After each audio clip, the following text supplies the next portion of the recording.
નમસ્કાર દર્શક મિત્રો, સ્વાગત છે આપનું કનેક્ટ બોટાદમાં. દર્શક મિત્રો, આ પોડકાસ્ટના માધ્યમથી આપણે સરકારશ્રીની વિવિધ યોજનાઓ, વિવિધ વિષયો અને નિષ્ણાતો સાથે મુલાકાત કરીએ છીએ અને વિગતવાર માહિતી મેળવીએ છીએ. આજે આપણે વાત કરવાના છીએ જીપીએસસી અંગે. પરીક્ષાની તૈયારીઓ કેવી રીતે કરવી, મનોબળ કેવું રાખવું, એ તમામ વિશે માર્ગદર્શન આપવા માટે આજે આપણી સાથે ઉપસ્થિત છે બોટાદ જિલ્લા deputy collector Shri Tapasvi Vaghela sir. તો ચાલો એમની સાથે આજનો આપણો પોડકાસ્ટ શરૂ કરીએ. નમસ્કાર સર, સ્વાગત છે આપનું કનેક્ટ બોટાદમાં. સર, ફર્સ્ટ ઓફ ઓલ તો તમને ખૂબ ખૂબ અભિનંદન. જાહેરાત ક્રમાંક 30 અંતર્ગત આપ સમગ્ર ગુજરાતમાં 5મા ક્રમે રહ્યા છો, તે બદલ આપને ખૂબ ખૂબ કોંગ્રેચ્યુલેશન્સ. સર, આપની જે સમગ્ર જર્ની છે, આપની જે તૈયારીનો તબક્કો હતો, તેના વિશે અમારા જે દર્શકો છે તેમને માહિતગાર કરશો. Thank you so much. મેં મારું બીટેક આઈસીટીમાં કર્યું છે, ગ્રેજ્યુએશન ઇન્ફોર્મેશન એન્ડ કમ્યુનિકેશન ટેકનોલોજીમાં. તે પછી મેં 2 વર્ષ એમાં જોબ કરી આઈસીટીમાં એઝ અ સોફ્ટવેર એન્જિનિયર, અને તે પછી જોબ છોડીને મેં દિલ્હીથી પ્રિપેરેશન સ્ટાર્ટ કરી યુપીએસસી અને જીપીએસસીની. અને તે દરમિયાન મારું યુપીએસસી પ્રિલિમ્સ ક્લિયર થયું, તેથી મને સ્પીપામાં એડમિશન મળી ગયું. તો આગળની તૈયારી મેં સ્પીપા દ્વારા કરી છે, ત્યાં લાઇબ્રેરીમાં સ્ટડી કરીને. યસ સર, આપનો જે પ્રારંભિક તબક્કો હતો કે ના મારે જીપીએસસી થ્રુ ગુજરાત સરકારમાં જોડાવવું છે, તો એ તબક્કા વિશે અમારા દર્શકોને. યસ, મને એક ઇન્સિડન્ટ યાદ આવે છે કે અમારા બીટેક દરમિયાન એક રૂરલ ઇન્ટર્નશીપનો કાર્યક્રમ ગોઠવાયો હતો, જેમાં અમારે 2 મહિના માટે એક વિલેજની મુલાકાત લઈને ત્યાં હેલ્થ કેમ્પ્સ ઓર્ગેનાઇઝ કરવાના હતા. તો તે દરમિયાન મારે મામલતદાર સાહેબ, પ્રાંત સાહેબ અને કલેક્ટર સાહેબ એમને મળવાનું થયું હતું. તો ત્યારે ફર્સ્ટ ટાઈમ એવું હતું કે મેં ટેકનોલોજીથી એડમિનિસ્ટ્રેશન તરફ થોડું મારું ધ્યાન પડ્યું હતું, અને એ દ્વારા મેં થોડું એ રિસર્ચ ને બધું કર્યું, અને ત્યારથી મારો ઇન્ટરેસ્ટ આમાં જાગ્યો. પ્લસ ફેમિલીમાં થોડા એવા બેકગ્રાઉન્ડ્સ છે જેના દ્વારા મને થોડું ઇન્સ્પિરેશન ને મળ્યું. તે પછી મેં રિસર્ચ કર્યું અને તે પછી મેં તૈયારી સ્ટાર્ટ કરી. દર્શક મિત્રો, તાજેતરમાં ગુજરાત સરકાર દ્વારા અનેક જે સ્પર્ધાત્મક પરીક્ષાઓ છે તેની અરજીઓ બહાર પડી છે. આપણે સર પાસેથી જાણીએ કે સ્પીપામાંથી જેમણે ત્યાંથી તૈયારી કરી છે, સ્પીપામાં એડમિશન પ્રોસેસ શું હોય છે, અને સાથે સાથે સરે ત્યાં કેવી રીતે તૈયારીઓ કરી હતી. સ્પીપા જે Sardar Patel institute of public administration નામથી જાણીતું છે, તે દર વર્ષે પોતાની એન્ટ્રન્સ એક્ઝામ બહાર પાડે છે. એમાં પ્રિલિમ્સ અને મેઇન્સ 2 સ્ટેજની એક્ઝામ હોય છે.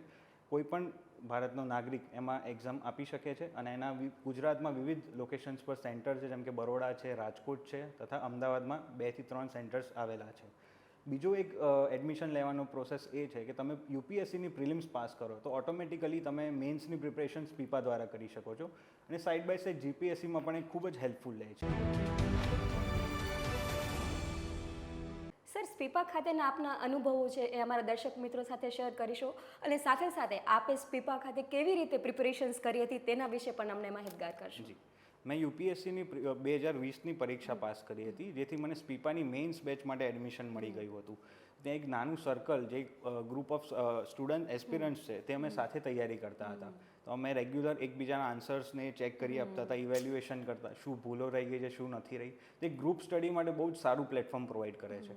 પ્લસ સ્પીપા બહારથી ફેકલ્ટીઝ અને રિટાયર્ડ ઓફિસર્સ અને બીજા જે અત્યારે સર્વિસમાં છે એમને બોલાવીને એક્સ્ટ્રા લેક્ચર્સને લેવડાવે છે કે શું ન લખવું, એમના શું ફિલ્ડમાં શું એક્સપિરિયન્સીસ છે, એમને શું લખ્યું હતું, આન્સર કેવી રીતે તૈયાર કર્યા હતા, ઇન્ટરવ્યૂમાં શું બોલ્યું હતું. ઇન્ટરવ્યૂ સ્પેશિયલ બેચીસ પણ ચાલે છે સ્પીપા માટે, એની પણ તૈયારી સ્પીપા કરવામાં આવે છે. અને પ્લસ કે ત્યાં લાઇબ્રેરી 24 આવર્સની છે અને નિઃશુલ્ક છે. બધું ત્યાં ભણતર બધું નિઃશુલ્ક છે. તો આજના સમયમાં હું માનું છું કે દિલ્હી જવાની કોઈ પણ વિદ્યાર્થીએ જરૂર નથી. તમે તમારા ફોનમાં બી યુટ્યુબમાંથી પણ વિડીયોઝ જોઈ શકો, અને સ્પીપાની એન્ટ્રન્સ એક્ઝામ જે દર વર્ષે એ લોકો કન્ડક્ટ કરે છે, ત્યાંથી ડિરેક્ટ એડમિશન મેળવીને તમે આગળ ભણી શકો. તો દર્શક મિત્રો, આપણે સર પાસેથી જાણીએ કે જીપીએસસી ગુજરાત પબ્લિક સર્વિસ કમિશનની જે સમગ્ર પેટર્ન હોય છે તે કેવી રીતના હોય છે, તેના વિશે આપણે તપસ્વી સર પાસેથી માર્ગદર્શન મેળવીએ. સૌ પ્રથમ તો એસ્પિરન્ટ્સ આપણે યુપીએસસી અને જીપીએસસીનો મેઇન ડિફરન્સ સમજીએ. યુપીએસસી જે છે યુનિયન પબ્લિક સર્વિસ કમિશન, જે આઈએએસ, આઈપીએસ, આઈઆરએસ, આઈએફએસ અને ફોરેસ્ટ સર્વિસ જેવી વિવિધ સર્વિસો માટેની એક્ઝામ લે છે.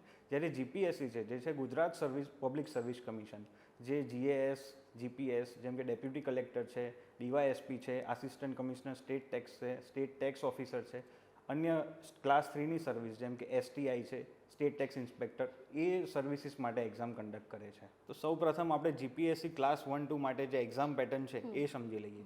જીપીએસસી ક્લાસ 1-2 એક કોમ્પ્રિહેન્સિવ એક્ઝામ છે જે 3 સ્ટેજમાં લેવાય છે. ફર્સ્ટ પ્રિલિમ્સ સ્ટેજ છે, સેકન્ડ મેઇન્સ છે અને થર્ડ ઇન્ટરવ્યૂ છે. આપણે પહેલાં પ્રિલિમ્સ વિશે જાણી લઈએ. પ્રિલિમ્સનું પેપર 3 કલાકનું છે, જે 200 માર્ક્સનું પેપર લેવામાં આવે છે અને એમાં 200 ક્વેશ્ચન હોય છે. એક પોઝિટિવ માર્ક અને -0.3 માર્ક છે, નેગેટિવ માર્કિંગ છે. એમાં history, culture, geography, science and technology, current affairs અને મેથેમેટિક્સ જેવા સબ્જેક્ટ્સનો સમાવેશ થાય છે. આ ફર્સ્ટ સ્ટેજ છે. ફર્સ્ટ સ્ટેજ જેવો આપણે ક્લિયર કરીએ તે આપણને નેક્સ્ટ મેઇન્સમાં પ્રવેશ મળે છે. મેઇન્સમાં ટોટલ 7 પેપર કન્ડક્ટ કરવામાં આવે છે, જેમાં ફર્સ્ટ 2 પેપર્સ છે ઇંગ્લિશ અને ગુજરાતી, જે નવી પેટર્ન પ્રમાણે ક્વોલિફાઈંગ કરી દેવામાં આવ્યા છે, જે 300 માર્ક્સના પેપર છે અને એનું ક્વોલિફિકેશન 25% માર્ક્સ છે, જે 75 માર્ક્સ આપણે લાવવાના હોય છે. તે પછી 4 જીએસના પેપર્સ છે, જનરલ સ્ટડીઝ 1, 2, 3 અને 4, જેમાં છેલ્લું પેપર એથિક્સનું હોય છે. અને એના સિવાય એક એસેનું પેપર હોય છે, જેમાં 2 એસે લખવાના હોય છે આપણે. મેઇન્સ ક્લિયર કર્યા પછી લાસ્ટ સ્ટેજ ઇન્ટરવ્યૂનો આવે છે. જે જીપીએસસી દ્વારા 150 માર્ક્સનું ઇન્ટરવ્યૂ લેવામાં આવે છે અને final merit mains plus combined marks of interview એના બેઝ પર એક ફાઇનલ મેરિટ બને છે, જેના ઉપરથી એક રેન્ક લિસ્ટ તૈયાર કરવામાં આવે છે અને તમારી સર્વિસ પ્રેફરન્સ ઇન્ટરવ્યૂના દિવસે મોર્નિંગમાં આપવાની રહે છે, જે બેઝ પર મેરિટ તમારા માર્ક્સ ઉપરથી તમારી સર્વિસ ડિસાઇડ કરવામાં આવે છે. સર, જીપીએસસી એક્ઝામનું પ્રવેશ દ્વાર પ્રિલિમ્સ એક્ઝામ માનવામાં આવે છે, તો તેની તૈયારીઓ વિદ્યાર્થીઓએ કેવી રીતે કરવી જોઈએ? યસ, જીપીએસસી ક્લાસ 1-2ની એક્ઝામનો બેઝ બને છે એનો સિલેબસ અને એના પ્રીવિયસ યર પેપર્સ. તો હું એવું માનું છું કે જે પણ એસ્પિરન્ટ છે એની ડેસ્ક ઉપર પ્રીવિયસ યર પેપર્સ અને સિલેબસ કમ્પલસરી હોવો જ જોઈએ. હર મોર્નિંગમાં ઉઠતા પહેલાં એકવાર સિલેબસ ગો થ્રુ કરવો જોઈએ. વિદ્યાર્થીએ સમજવું જોઈએ કે એની સ્ટ્રેન્થ શું છે, એની વીકનેસ શું છે અને સિલેબસને થોડું ડિટેલમાં એનાલિસિસ એન્ડ અન્ડરસ્ટેન્ડિંગ કરવું જોઈએ. આપણે જે આગળ સમજ્યા કે જીપીએસસી એક કોન્સેપ્ચ્યુઅલ અને એનાલિટિકલ એક્ઝામ છે, ના કે ખાલી ફેક્ટ બેઝડ એક્ઝામ છે. તો એના એમસીક્યુની તૈયારી માટે એક મેથડ છે કે તમે જેવું સ્ટેટિક સબ્જેક્ટનું રિવિઝન અને કરંટ અફેર્સનું રીડિંગ કરી લો, તો સાથે સાથે આપણે ટેસ્ટ સિરીઝને અટેમ્પ્ટ કરવી જોઈએ. રેગ્યુલર એમસીક્યુ સોલ્વ કરતા રહેવું જોઈએ. અમુક ટેકનિક્સ છે, જેમ કે એલિમિનેશન ટેકનિક્સને એ કહેવાય. જીપીએસસીના 4 ઓપ્શન આપણે હોય તો હરેક વખતે આપણે આન્સર સુધી પહોંચી નથી શકતા, બટ આપણે ઓપ્શન્સને એલિમિનેટ કરીને આન્સર સુધી પહોંચવાનો પ્રયાસ કરવો જોઈએ.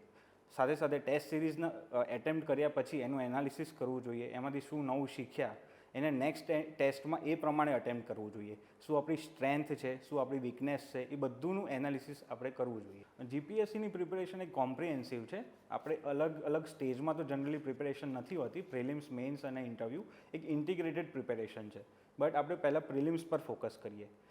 પ્રિલિમ્સના 3 મહિના પહેલાં આપણે આવું ટાર્ગેટ કરીએ કે આપણું એકવાર આખું સ્ટેટિક સિલેબસ કમ્પ્લીટ થઈ જાય. જે બધી રેફરન્સ બુક્સ છે, આપણા ન્યૂઝપેપર જે રીડિંગ છે એ રેગ્યુલર રહે, રેફરન્સ બુક્સ આપણી કમ્પ્લીટ થઈ જાય. જેવા પ્રિલિમ્સ એક્ઝામ અપ્રોચ કરે, 2 મહિના બાકી હોય, ત્યારે આપણે એકવાર ફરીથી સિલેબસનું રિવિઝન કરીએ. જેવો સેકન્ડ રિવિઝન આપણે 2 મંથ્સ પહેલાં કરશું, એક્ઝામ જેવી અપ્રોચ થશે, અને થર્ડ રિવિઝન આપણે ફાઇનલ મંથ્સમાં હશે, જે 15 ડેઝ બાકી હશે. અને આ રિવિઝનની સાથે સાથે હું એવું સજેસ્ટ કરું કે ઇવનિંગ ટાઈમ જે હોય યા પછી મોર્નિંગ ટાઈમ, જેમ તમારો એક્ઝામ ટાઈમ છે, સપોઝ 10 to 1 તમારો એક્ઝામનો સ્લોટ છે, તો એ જ દરમિયાન તમારે એમસીક્યુઝની પ્રેક્ટિસ કરવી જોઈએ. આપણું માઇન્ડ એવી રીતે ફંક્શન કરે છે ને, બ્રેઇન, કે જ્યારે એક્ઝામ ટાઈમ પર આપણે મેક્સિમમ એક્ટિવ રહેવાનું છે. તો 10 to 1 દરમિયાન મારી એક્ઝામ હતી ને, તો હું એ જ સમય પર મોક ટેસ્ટ આપતો અને ઇવનિંગમાં એનું એનાલિસિસ કરતો. એટલે એ એનાલિસિસ પછી બહુ જ ખૂબ જ હેલ્પફુલ રહ્યું અને એનાલિસિસમાંથી પણ તમે 1 પેજની સિંગલ પેજની નોટ્સ બનાવી શકો છો. સર, આપે નોટ્સ બનાવવાની વાત કરી કે જે પણ વિદ્યાર્થી પરીક્ષા આપવા માંગતો હોય એમને રેગ્યુલર નોટ્સ મેન્ટેન કરવી જોઈએ પોતાના ટેબલ પર કે એવી હેન્ડી પ્લેસ ઉપર કે જે ત્યાં ફ્રિકવન્ટલી જોઈ શકે અને કનેક્ટ કરી શકે. સર, આપે કેવી રીતે નોટ્સ તૈયાર કરી હતી? નોટ્સ બનાવવા માટે મારો એક સિમ્પલ ફોર્મ્યુલા હતો. હું દરેક સબ્જેક્ટ માટે પેલા ફોલ્ડર્સ આવે છે પ્લાસ્ટિકના, એ હું રાખતો હતો સેગ્રીગેટ કરીને, અને સાથે સાથે એમાં A4 સાઇઝની શીટ્સ રાખતો હતો.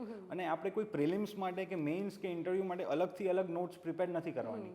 સપોઝ હું એક એક્ઝામ્પલ સાથે આપણે વાત કરીએ કે પોલિટીમાં ફંડામેન્ટલ ડ્યુટીઝ કે ફંડામેન્ટલ રાઇટ્સ કરીને ચેપ્ટર આવે છે, તો એના આપણે બેસિક્સ આપણે A4 સાઇઝની શીટ્સ ઉપર એના આર્ટિકલ નંબર અને એની ડિટેલ્સ સાથે સાથે કયા એમાં સુપ્રીમ કોર્ટે જજમેન્ટ્સ આપ્યા છે એ નોટ કરી શકીએ. અને એ સ્ટેપલર્સ એને A4 સાઇઝની શીટમાં એડ કરવાના છે. હવે જેમ આપણે નવું મટીરિયલ સ્ટડી કરતા જઈશું, નવો જે ડેટા આવતો રહેશે કે કરંટ અફેર્સ આવશે, તો એની પાછળ આપણે ન્યૂ પેજ અટેચ કરીને આપણે એમાં એડ કરી શકીએ. અપડેશન જે આવે એ તમે રિલેટ કરી શકો છો ત્યાં. અને આ નોટ્સ આપણને એક્ઝામના 1 મંથ પહેલાં બહુ હેલ્પફુલ રહેશે. કેમ કે આપણે જે 500-600 પેજીસની બુક છે એ તો આખી બહુ ડિફિકલ્ટ થઈ જશે સ્ટડી કરવી. તો એ નોટ્સમાં પણ નેક્સ્ટ રાઉન્ડમાં આપણે શું કરી શકીએ કે એમાં પણ ઇમ્પોર્ટન્ટ પોઈન્ટ્સ હાઇલાઇટ કરી શકીએ. તો last day of the exam આપણે એ જ રિફર કરવાનું રહેશે જે આપણે હાઇલાઇટ કરેલું છે. અને સાથે સાથે આપણે સપોઝ એ જે ચેપ્ટરની નોટ છે એના પ્રીવિયસ યર પેપર્સના આપણે ક્વેશ્ચન એનાલિસિસ કરી રહ્યા છે, તો એ નોટ સાઇડ બાય સાઇડ રાખવી, એના પ્રીવિયસ યર સોલ્વ કરવા, યા તો પછી મોક ટેસ્ટને આપણે સોલ્વ કરી રહ્યા છે, તો એ જ નોટ્સમાં બીજી એક શીટથી એ ટોપિક્સ કે જે પૂછાયેલા છે કે ક્વેશ્ચન્સ કે સોલ્યુશન્સ આપણે એમાં ડેટા એડ કરી શકીએ. યસ, એડ ઓન કરતા જઈએ એટલે આપણો ડેટાબેઝ પણ એક્ઝામ ટાઈમે પ્રિપેર થતો રહે. યસ, એટલે મારી આવી જ તૈયારી હતી કે કોમ્પ્રિહેન્સિવ નોટ્સ બને. ઘણા મિત્રો એવું વિચારતા હશે કે આપણે પ્રિલિમ્સની અલગ નોટ્સ બનાવવાની છે, મેઇન્સની છે, પણ એવું નથી હોતું. એક આપણે કોમ્પ્રિહેન્સિવ નોટ્સ જ બનાવવાની છે જેમાં બધું ઇન્ક્લુડ થઈ જાય છે. અને મેઇન્સમાં બી તો કેવું હોય છે કે 2 પેજના જ આપણે આન્સર લખવાના હોય છે, 2 થી 3 પેજના. તો આપણને એવું લાગે કે 10 પેજની 15 મિનિટની એક ટોપિક માટે બલ્કી નોટ્સ જોઈએ, એવું જરૂરી નથી. આપણે 2 or 3 પેજીસ પર ટોપિક ઇઝ સફિશિયન્ટ કે જેનાથી આપણે એક સરસ અને સરળ આન્સર લખી શકીએ. દર્શક મિત્રો, આપણે સર પાસેથી જાણ્યું કે એક્ઝામની પ્રિપેરેશન કેવી રીતે કરવી, નોટ્સ કેવી રીતે બનાવવી કે જે આપણને લાસ્ટ મોમેન્ટ ઉપર ઉપયોગી બની શકે. હવે આપણે સર પાસેથી જાણીશું કે જે રિયલ ટાઈમ છે એક્ઝામનો સમય, જેમાં 3 કલાકમાં 200 MCQ સોલ્વ કરવાના હોય છે, તો આ સમય દરમિયાન વિદ્યાર્થીએ કેવા પ્રકારનું વલણ દાખવવું જોઈએ? પ્રિલિમ્સ એક્ઝામની તૈયારી તો મેં આપની સાથે વાત કરી કેવી રીતે થઈ શકે છે, બટ રિયલ ગેમ છે કે જે 3 અવર્સમાં જે ઇન્ટેન્સ સ્ટ્રેસમાં તમારે જે પરફોર્મ કરવાનું છે. કેમ કે પ્રિલિમ્સમાં કટથ્રોટ કોમ્પિટિશન છે.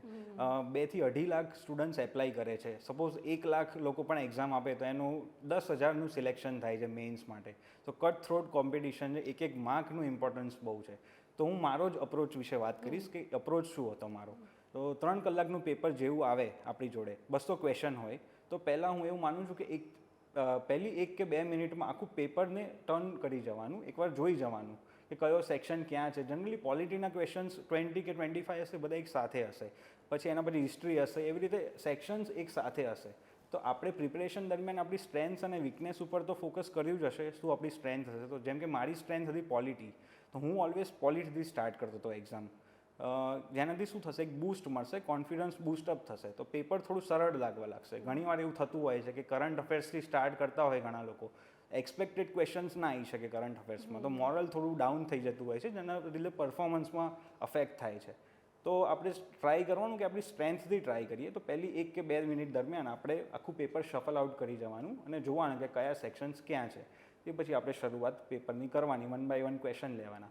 હવે 200 ક્વેશ્ચન્સ છે આપણી પાસે અને 180 મિનિટ જ છે. તો જોવા જઈએ તો 1 મિનિટ પણ નથી એક ક્વેશ્ચન સોલ્વ કરવા માટે. તો ફર્સ્ટ મેઇન થિંગ એ છે કે તમારે કોઈ ક્વેશ્ચન પર અટકવાનું નથી. ના આવડે તો move on to the next question. Attempt કરવા જ પડશે, કેમ કે એક ક્વેશ્ચન માટે બીજા 2 થી 3 ક્વેશ્ચન છૂટી શકે એની શક્યતા ઘણી છે. અને આપણે એવું નથી કે 200માંથી 200 જ માર્ક્સ લાવવાના છે. એનું મેરિટ અરાઉન્ડ 200માંથી 130, 140, 150 અલગ અલગ રહેતું હોય છે. તો બધા ક્વેશ્ચન નહીં આવડે એ પણ કોઈ વાંધો નથી, પણ આપણે મૂવ કરવાનું છે જેટલું શક્ય બને એટલું નેક્સ્ટ ક્વેશ્ચન ઉપર. બીજું કે એલિમિનેશન ટેકનિક્સનું તમને થોડું નોલેજ હોવું જોઈએ. આપણે હરેક ક્વેશ્ચનના સ્પેસિફિક આન્સર સુધી પહોંચી નહીં શકીએ. તો 1 કે 2 ક્વેશ્ચનને ઓપ્શનને એલિમિનેટ કરી શકીએ અને આપણે 2 ઓપ્શન પણ બચતા હોય તો સ્ટીલ પ્રોબેબિલિટી આપણી થઈ જાય છે 50% સાચા પડવાની. તો આપણે એ ક્વેશ્ચનમાં 100% શ્યોર અટેમ્પ્ટ કરવો જ જોઈએ. જ્યાં 2 ઓપ્શન એલિમિનેટ થતા હોય તમારે ચાન્સ લેવો જ પડશે કે તમે મેક્સિમમ જેટલા ક્વેશ્ચન અટેમ્પ્ટ થઈ શકે એટલા તમારે અટેમ્પ્ટ કરવા જોઈએ. મેં અરાઉન્ડ 200માંથી અરાઉન્ડ 195, 196 અટેમ્પ્ટ કરેલા છે ક્વેશ્ચન, જેટલા શક્ય હોય. હવે પેપર 2 મિનિટ દરમિયાન તો આપણે જોઈ ગયા. હવે 1 by 1 ક્વેશ્ચન કેવી રીતે લેવા, જે મનગમતો સેક્શન છે એનાથી આપણે શરૂઆત કરી.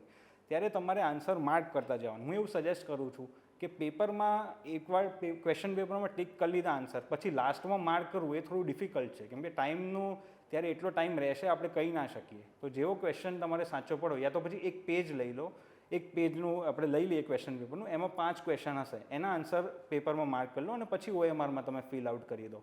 બટ લાસ્ટ પર હું રાખવું એ થોડું I don't give advice to keep it at the last. તો એવી રીતે આપણે રાખવું જોઈએ.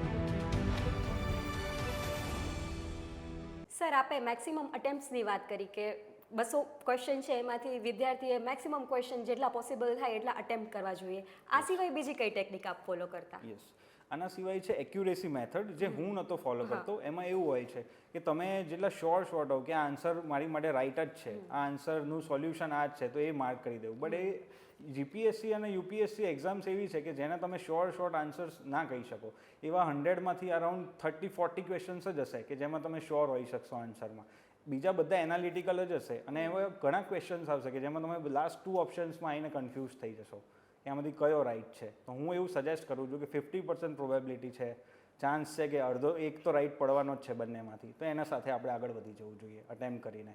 આપણે જ્યારે આન્સર્સ OMRમાં ફિલ કરતા હોઈએ, સાથે સાથે જ્યારે જે આપણને ક્વેશ્ચન નથી આવડતા પણ એના 1 કે 2 ઓપ્શન એલિમિનેટ થઈ ચૂક્યા છે, તો એની સામે આપણે નાનો એવો ટિક માર્ક કરીને ક્રોસ કરી દેવાનું. તો જ્યારે ફરીથી આપણે આખું પેપર એકવાર કમ્પ્લીટ કરીને જ્યારે સેકન્ડ આઇટરેશનમાં આવશું ત્યારે આપણને ધ્યાનમાં રહે કે આ ઓપ્શન કેન્સલ્ડ છે. ઓલ્સો કે જ્યારે આપણે ક્વેશ્ચન અટેમ્પ્ટ કરીએ અને એ ક્વેશ્ચનમાં આપણે નથી આવડતો અને આપણને લાગે છે કે આ ક્વેશ્ચન નેક્સ્ટ રાઉન્ડમાં આપણને થોડો ટાઈમ મળશે તો આપણે પાછું એના ઉપર થોડું વિચારી શકીશું, તો ત્યાં AL જેવું લખી દેવાનું, યા તો તમારી કોઈ પણ સાઇન હોઈ શકે. હું અટેમ્પ્ટ લેટર AL લખતો હતો, એટલે લાસ્ટમાં જ્યારે હું આખું પેપર સપોઝ 20-25 મિનિટ્સ બાકી હોય અને હું ફરીથી એકવાર જોતો તો AL વાળા જે આપણને 8-10 ક્વેશ્ચન મળે જેના ઓલરેડી 2 કે 3 ઓપ્શન આપણે એલિમિનેટ કર્યા છે, તેની સાથે આપણે ઇઝીલી અટેમ્પ્ટ કરી શકીએ. આપણે એલિમિનેશન ટેકનિક્સ આપણે જ્યારે પ્રિપેરેશન કરતા હોઈએ ત્યારે આપણે અમુક ટેકનિક્સ શીખવી જોઈએ જે આપણને ઓપ્શન એલિમિનેશનમાં એક્ઝામ દરમિયાન હેલ્પ કરશે. આપણે એક એક્ઝામ્પલ સાથે સમજીએ કે સપોઝ કોઈ એન્વાયરમેન્ટનો ક્વેશ્ચન છે અને એમાં એક ઓપ્શન છે કે air consist only of carbon monoxide and carbon dioxide. તો એ આન્સરમાં એ લખ્યું છે, સ્ટેટમેન્ટમાં છે ઓનલી કાર્બન મોનોક્સાઇડ અને કાર્બન ડાયોક્સાઇડ. જ્યારે આપણને ખબર છે કે એરમાં ઘણા બધા ગેસીસ છે, તો જ્યારે ઓનલી જેવા વર્ડ્સ આવે તો એને આપણે ઇઝીલી એલિમિનેટ કરી દેવા જોઈએ. સર, પ્રિલિમ્સ એક્ઝામ છે એ ક્લિયર કર્યા પછી વિદ્યાર્થીએ મેઇન્સ એક્ઝામની તૈયારીઓ કેવી રીતે કરવી જોઈએ? જીપીએસસી એક્ઝામમાં જે પ્રિલિમ્સનો સ્ટેજ છે એ MCQ બેઝ છે, બટ જ્યારે આપણે મેઇન્સમાં મૂવ કરીએ છીએ તે ડિસ્ક્રિપ્ટિવ થઈ જાય છે. એમાં તમારે શોર્ટ નોટ્સ, આન્સર્સ, એસે એ બધું આપણે લખવાનું છે. સાથે સાથે પ્રિલિમ્સ અને મેઇન્સ એમાં ડિફરન્સ એ છે કે મેઇન્સમાં એક આન્સર રાઇટિંગનું ફેક્ટર એડ થઈ જાય છે, અને આન્સર રાઇટિંગ ઘણા વિદ્યાર્થીઓને, મને જ ઘણી મુશ્કેલી આવી હતી કે આન્સર રાઇટિંગ સ્ટાર્ટ ક્યાંથી કરવું, આન્સર લખવો કેવી રીતે. તો એનો બેઝ બને છે તમારું રીડિંગ. તમે કેટલું રીડ કર્યું, જેટલું સારું અને જેટલું આમ વ્યવસ્થિત રીતે રીડ કર્યું હશે એટલો જ સરસ અને સરળ આન્સર તમે લખી શકશો. તો આન્સર રાઇટિંગ 1 કે 2 દિવસમાં શીખાતું નથી, એક લોંગ ટર્મ પ્રોસેસ છે જેમાં તમને થોડો સમય આપવો પડે છે. તો જે આપણે વાત કરી કે ન્યૂઝપેપર્સ છે, NCERTs છે, એ તમારી બુક્સ છે, એ તમે એકવાર વન આઇટરેશન તમે આખું એકવાર ટોટલી રીડિંગ કરી લો, પછી નેક્સ્ટ સ્ટેજમાં તમે આન્સર રાઇટિંગ સ્ટાર્ટ કરો. તમે એવું કરી શકો કે 4 થી 5 જે તૈયારી કરતા હોય એમનું સર્કલ બનાવીને રોજના ઇવનિંગમાં 2 કે 3 આન્સર્સ તમે રેગ્યુલરલી લખો, એકબીજાથી ચેક કરાવડાવો, યા તો પછી તમારો કોઈ મેન્ટર હોય કે કોઈ ક્લાસીસ કે કંઈ હોય ત્યાંથી તમે ચેક કરાવો, એનાલિસિસ કરો કે આમાં શું ભૂલ રહી ગઈ. થોડા મોડલ આન્સર્સ અગર મળતા હોય તો એનાથી કમ્પેર કરો. નેક્સ્ટ ડે પર પાછા એને અટેમ્પ્ટ કરો કે શું હવે ડિફરન્સ આવે છે, એને પાછું ચેક કરાવડાવો. ધીરે ધીરે તમે જોશો કે first month, second month, third month major બહુ જ મોટો ડિફરન્સ આવશે તમારા માર્ક્સમાં, તમારા કન્ટેન્ટમાં. પ્લસ હેન્ડરાઇટિંગ પણ એક ઘણો મોટો ફેક્ટર પ્લે કરે છે. તમારું નીટનેસ, તમારું ક્લીનલીનેસ, કેવો આન્સર લખ્યો છે, એ ખૂબ જ મોટો ફેક્ટર છે એમાં. જેમ જેમ સમય પસાર થતો જશે, 1 મહિના, 2 મહિના, 3 મહિના, તમે જોઈ શકશો મિત્રો કે તમારા આન્સરમાં ઘણો ઇમ્પ્રુવમેન્ટ આવવા લાગશે. હું મારી ખુદની જ વાત કરું, મારું સેકન્ડ એટેમ્પમાં જીપીએસસી ક્લિયર થયું હતું. ફર્સ્ટ એટેમ્પમાં મારું મેઇન્સ ક્લિયર નહોતું થઈ શક્યું, અને જીપીએસસી આપણને આપણા જ એક્ઝામમાં લખેલા પેપર્સ પ્રોવાઈડ કરે છે એક્ઝામ પછી. તો એને પણ તમે મંગાવો, જે ટોપર્સના પેપર્સ છે એને પણ મંગાવો, તમે બંનેને કમ્પેર કરો કે શું ભૂલ રહી ગઈ, શું ભૂલ હવે શું એડ કરવાનું છે, શું મિસિંગ છે. સર, આપની પાસેથી જાણ્યું કે ડિસ્ક્રિપ્ટિવ પેપરના આન્સર લખતી વખતે કઈ કઈ બાબતો ધ્યાનમાં રાખવી જોઈએ, કયું ફોર્મેટ છે એને ફોલો કરવું જોઈએ. હવે મેઇન્સ એક્ઝામની વખતે જે વિદ્યાર્થીઓ છે કે જે ઉમેદવારો છે એમને કેવો અપ્રોચ અપનાવવો જોઈએ? યસ, જ્યારે આપણી જોડે મેઇન્સનું પેપર આવે છે એ 3 કલાક દરમિયાન, તો સ્ટાર્ટિંગમાં તો આપણે જેમ પ્રિલિમ્સમાં કરીએ છીએ એમ શફલ કરીને બધા ક્વેશ્ચન્સને આપણે એકવાર જોઈ લેવાના છે. હવે આપણી સ્ટ્રેન્થ અને વીકનેસ તો આપણને ખબર જ હશે. તો બેસ્ટ ક્વેશ્ચન આપણે ટ્રાય કરવાનું કે બેસ્ટ ક્વેશ્ચન ઇઝ ફર્સ્ટ.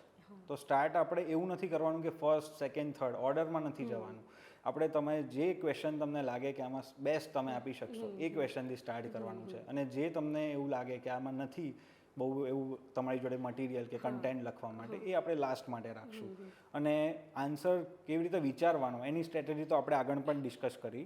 એક ડાયમેન્શન બેઝડ અપ્રોચ છે જે પેલા સોશિયલ, પોલિટિકલ, ઇન્ટરનેશનલ, ઇકોનોમિક એ બધા એંગલથી, અને બીજું ઇન્ડિવિજ્યુઅલ, સોસાયટલ, નેશનલ અને ઇન્ટરનેશનલ, આ 2 અપ્રોચીસ છે.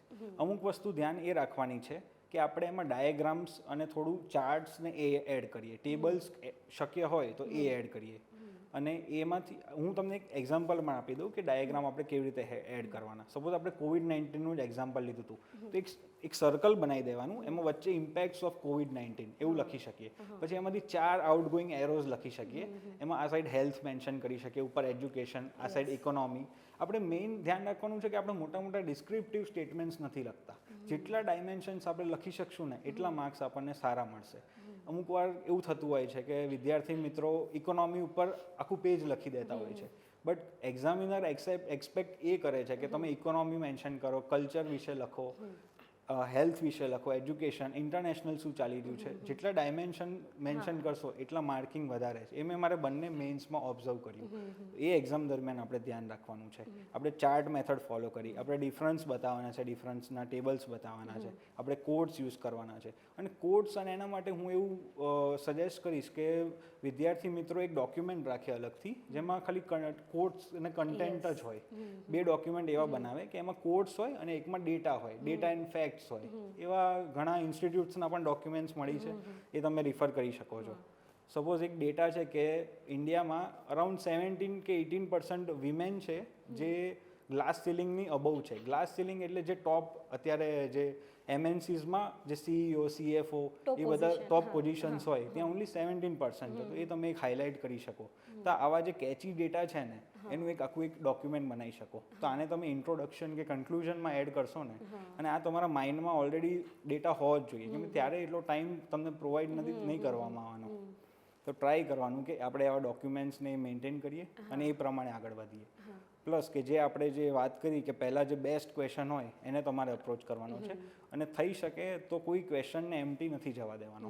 એટલીસ્ટ તમે એક પર્ટિક્યુલર ક્વેશ્ચન નહીં પણ એના રિલેટેડ તો થોડુંક બહુ જ તમને નોલેજ હોય તો એના વિશે તમે લખી શકો છો. એટલીસ્ટ તમને ઇન્ટ્રોડક્શન સુધીનું તમે લખી શકતા હો તો 1 કે 2 માર્ક જે આટલા કટ થ્રોટ કોમ્પિટિશનમાં બહુ જ હેલ્પફુલ રહે છે. દર્શક મિત્રો, મેઇન્સ એક્ઝામ પછીનો સૌથી મહત્વપૂર્ણ તબક્કો છે ઇન્ટરવ્યૂનો.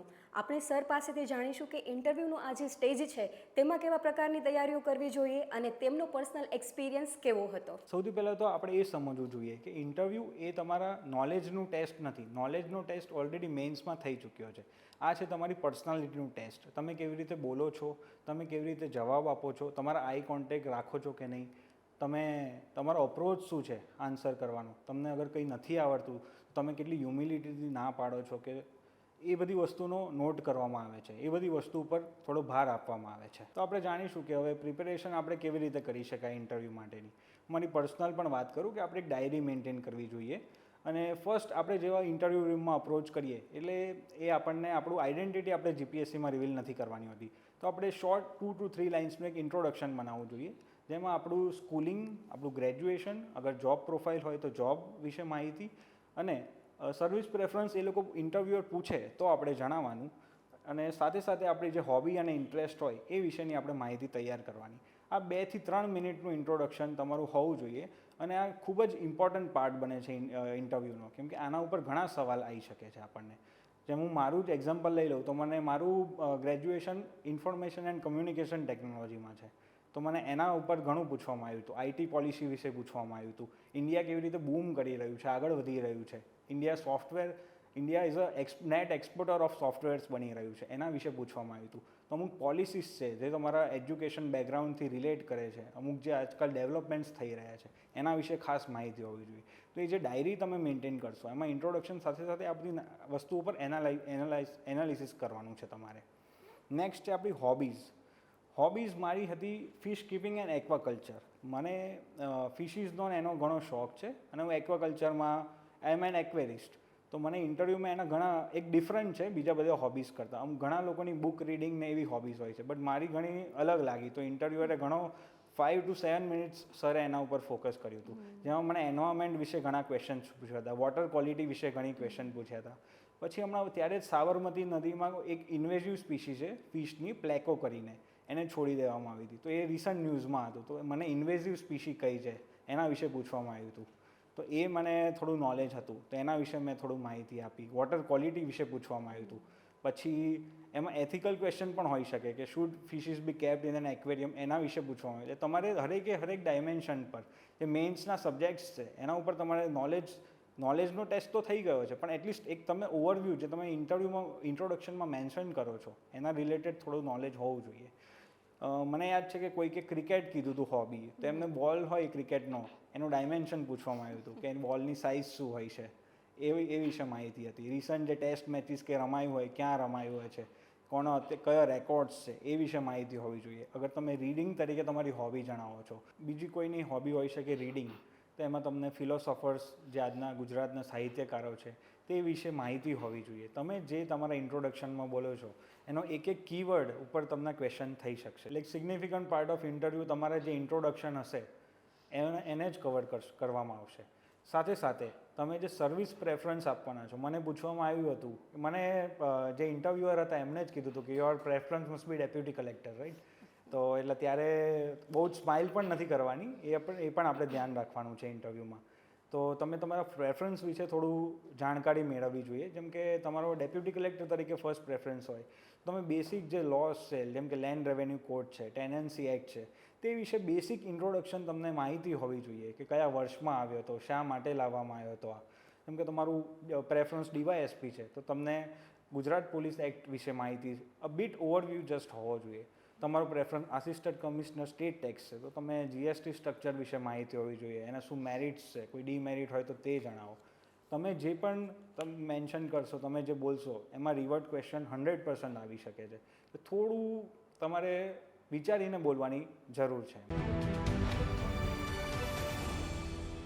સર, આપણે ઇન્ટરવ્યૂ વખતે જે ઉમેદવાર છે એમને જે બેક ટુ બેક ક્વેશ્ચન થાય છે એના વિશે વાત કરીએ. આ સિવાય પણ કેવા એવા પાસાઓ છે જેના પર ફોકસ રાખવું જોઈએ? આપણે આપણા ડ્રેસિંગ અને એટિકેટ્સ પર થોડું વધારે ધ્યાન આપવું જોઈએ. ડ્રેસિંગમાં ફોર્મલ ડ્રેસિંગ હોવું જોઈએ, સાથે સાથે ક્લીન શેવ પ્રેફરેબલ છે. સેકન્ડ છે એટિકેટ્સ, કે સપોઝ કોઈ એવો સ્ટ્રેસફુલ ક્વેશ્ચન પૂછવામાં આવે છે જે તમને કંઈ નોલેજ નથી, તો પોલાઇટલી આપણે એવું કહી શકીએ કે sir, I don't have knowledge about this question, but after the interview I will look at it. તમે શાંતિથી જેટલું હમ્બલ રહીને આન્સર આપશો, આ તમારા નોલેજનું આપણે આગળ વાત કરીએ એમ નોલેજનું ટેસ્ટ છે જ નહીં. તમારી પર્સનાલિટી, તમે કેટલા હમ્બલ રહો છો, તમે કેટલા એ સિચ્યુએશનને ફેસ કરો છો. સ્ટ્રેસમાં મૂકવામાં આવવાના જ છે આપણને, કેમ કે આપણે જે પોઝિશન્સ માટે જઈ રહ્યા છે એ ઘણી સ્ટ્રેસફુલ અને રિસ્પોન્સિબલ પોઝિશન્સ છે. એમાં કોન્સ્ટન્ટ આપણે ફેસ કરવાનું છે અને એનો જ ઇન્ટરવ્યૂ લેવામાં આવે છે. તો ત્યારે આપણા એક્સપ્રેશન્સ કેવા હોય છે, આપણે કામલી કહી શકીએ કે sir, I don't know about this question, but I will look at it after the interview. અને સિમ્પલી નેક્સ્ટ પર આપણે મૂવ થઈ જવાનું છે. જેમ મેઇન્સમાં આપણે એક આન્સર છોડીને મૂવ થઈ જતા, પ્રિલિમ્સમાં મૂવ થઈ જતા, સિમિલરલી આમાં એ જ અપ્રોચ આપણે રાખવાનો છે. આપણે આગળ વધી જવાનું છે નેક્સ્ટ ક્વેશ્ચન તરફ.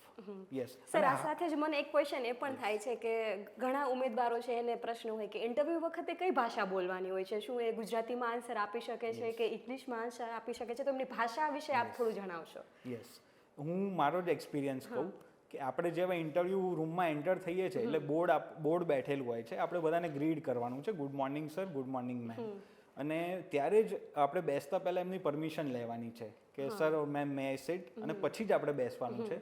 અને જેવા આપણે બેસીએ ત્યારે આપણને પૂછવામાં આવે છે કે which language do you prefer, કે તમે કઈ ભાષા પ્રિફર કરશો.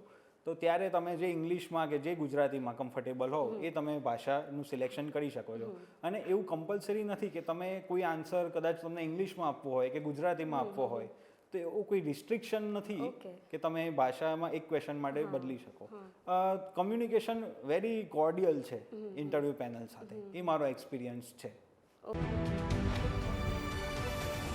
દર્શક મિત્રો, ઘણી વખત એવું થતું હોય છે કે સ્પર્ધકો ફર્સ્ટ અટેમ્પ્ટમાં જ જીપીએસસીની એક્ઝામ ક્લિયર કરી લે એવું પોસિબલ નથી થતું હોતું. ઘણી વખત બીજા ત્રીજા ટ્રાયલે પણ એક્ઝામ સક્સેસફુલ પાસ કરી શકતા હોય છે. આવા સમયે એમને મનોબળ જાળવી રાખવા માટે કેવા પગલાઓ લેવા જોઈએ? જીપીએસસી ક્લાસ 1-2નો સિલેક્શન રેશિયો ખૂબ ઓછો છે. એનું પ્રેક્ટિકલ એક રીઝન આપણે સમજાવું કે સપોઝ 200 સીટ જ ફાઇનલ આપણે મેરિટમાં છે અને 2 થી 2.5 લાખ સ્ટુડન્ટ્સ જીપીએસસીની પ્રિલિમ્સ આપવા જઈ રહ્યા છે. એમાંથી 10,000 અરાઉન્ડ 10,000 જ સ્ટુડન્ટ્સ પ્રિલિમ્સ ક્લિયર કરશે અને 10,000માંથી અરાઉન્ડ 1,000 જ મેન્સ ક્લિયર કરવાના છે અને 1,000માંથી પણ ઇન્ટરવ્યૂ માટે 200 સીટ્સ જ છે. જે 200 સ્ટુડન્ટ્સ એવા હશે જેમનું ફાઇનલ મેરિટમાં સિલેક્શન થશે. પણ આનાથી આપણે ડીમોટિવેટ નથી થવાનું. મારું જ એક એક્ઝામ્પલ છે તમારી સામે કે મેં ફર્સ્ટ એટેમ્પ્ટમાં નથી ક્લિયર કરી શક્યો બટ સેકન્ડમાં થઈ ગયું. મારા ઘણા એવા સાથી ઓફિસર્સ ને ઘણા એવા છે મારા કે જેમને 2 વાર પ્રિલિમ્સ નથી ક્લિયર થયું બટ થર્ડ એટેમ્પ્ટમાં પ્રિલિમ્સ, મેન્સ અને ઇન્ટરવ્યૂ એક સાથે ક્લિયર કરીને એમની મનગમતી સર્વિસ એમને મેળવી છે. ઘણા એવા એક્ઝામ્પલ્સ છે. તો આપણે મનોબળ આમાં કંઈ આપણે ડિપ્રેસ નથી થવાનું આ વસ્તુથી. આપણે કન્ટિન્યુઅસ મહેનત કરતા રહેવાનું છે. આ એક લર્નિંગ બેઝડ અપ્રોચ છે. આપણે ટ્રાય કરવાનું કે આપણે આ એક રિઝલ્ટ બેઝડ એક્ઝામ નથી, આ પ્રોસેસ બેઝડ એક્ઝામ છે જે આપણે આખી પ્રોસેસ કન્ટિન્યુઅસ ફોલો કરતા રહેવાનું છે. આપણે ઘણા ક્રિકેટર્સ હોય તો એમને આપણે વર્લ્ડ કપ કેટલા વર્ષે જીતી શક્યા છે. 1983 પછી પહેલો T20 વર્લ્ડ કપ 2007માં આવ્યો. બટ એ પ્રોસેસ તો ઇન્ડિયન ટીમે કન્ટિન્યુઅસ ફોલો કરતા જ રહ્યા છે. રિઝલ્ટ્સ આપણને ભલે લેટ મળે પણ મળશે ખરી. એમાં આપણે થોડું બિલીવ કરવું જોઈએ.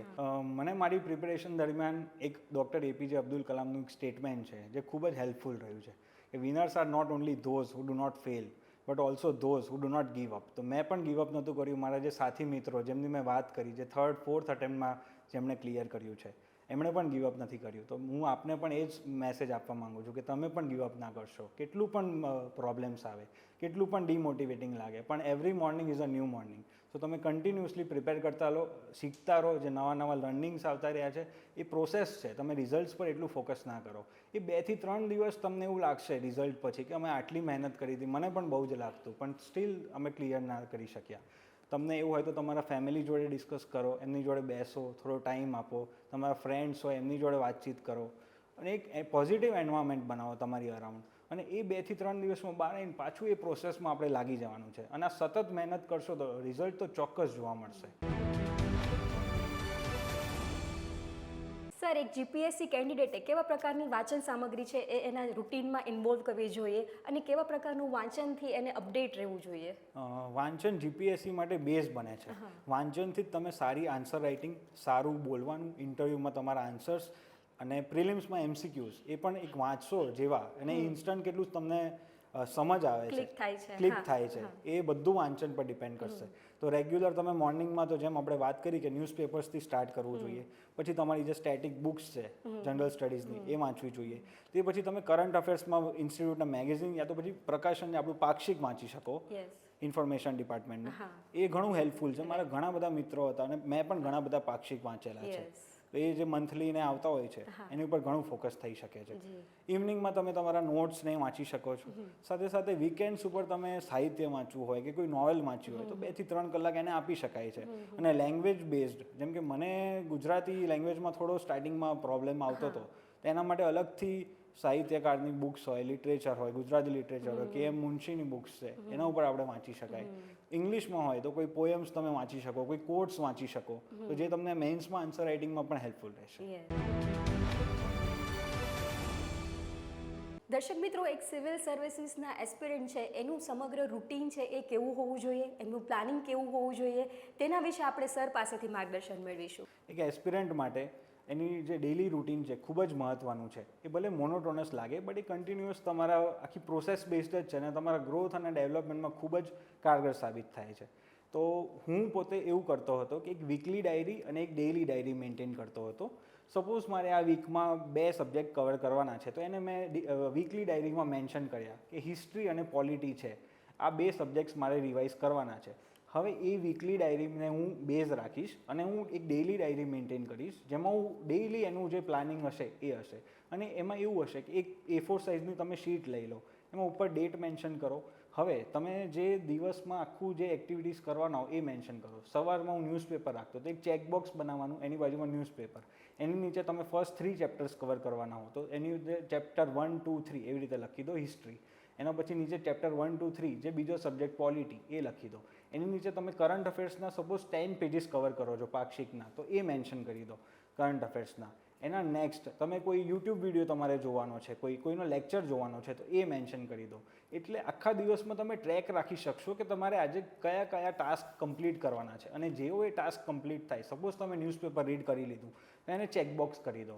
એની નીચે એક કમેન્ટ સેક્શન લખો, એની એક લાઇન ખેંચીને કમેન્ટ બનાવો, કમેન્ટ બોક્સ. એમાં તમે એ મેન્શન કરો કે આજે તમે બીજું શું એડ કરી શકો છો, શું નથી કરી શક્યા, ક્યાં તમારી ભૂલ રહી ગઈ છે, ક્યાં તમે બીજો ટાઈમ તમે વેસ્ટ ક્યાં કરી લીધો, એ બધું તમે ટ્રેક કરી શકશો ઇઝીલી. એની નીચે એક નાનો એક બોક્સ બનાવો જેમાં બેકલોગ હોય, એટલે પહેલા દિવસનું જે બેકલોગ હશે જે તમે કવર નથી કરી શક્યા એ તમે આજે લઈ શકો છો. હું એનું આખું એક મોડલ છે ને ડિસ્ક્રિપ્શનમાં શેર કરી દઈશ, અને એ બેકલોગમાંથી તમે ફાઇન્ડ કરી શકશો કે ગઈકાલનું તમે શું કવર નથી કરી શક્યું. એની નીચે આવશે કે તમે રેટ કરો પોતાના દિવસને, અને એ રેટિંગ તમારે 10માંથી આપવાની છે. અને રેટિંગના અમુક પેરામીટર્સ છે કે તમે કેટલું હાર્ડ વર્ક કર્યું, તમે કેટલા ડિસિપ્લિનમાં રહ્યા, અને તમે કેટલું પ્રોગ્રેસ થયા. આ 3 પેરામીટર્સ બેઝ પર આપો. અને you have to be honest with you. તમારે એકદમ ઓનેસ્ટ રહેવાનું છે કે આજે તમારું તમે ફૂલ જેટલા એફર્ટ આપવા નથી, જે આપવાના તે ના આપી શક્યો, તો એ પ્રમાણે જ રેટ આપવાના છે. એટલે નેક્સ્ટ ડે તમે ઉઠશો ત્યારે તમને ખબર હશે કે ગઈકાલના એફર્ટ્સ થોડા ઓછા છે,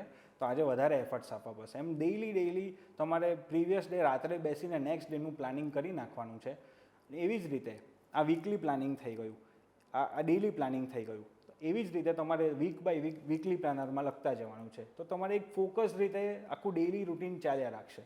આ રૂટીનમાં તમે ઇવનિંગ વોક્સ એડ કરી શકો છો, તમે ફ્રેન્ડ સાથે ચાય પીવો તો એ એડ કરી શકો છો, ફેમિલી સાથે બેસીને ટાઈમ સ્પેન્ડ કરો છો એ રાખી શકો છો. એવું નથી કે આખો દિવસ તમારે રીડિંગ જ કર્યા રાખવાનું છે, બટ હું એવું માનું છું કે તમે અગર જોબ ના કરતા હો તો 8 to 9 hours of reading is must, એ હોવું જ જોઈએ.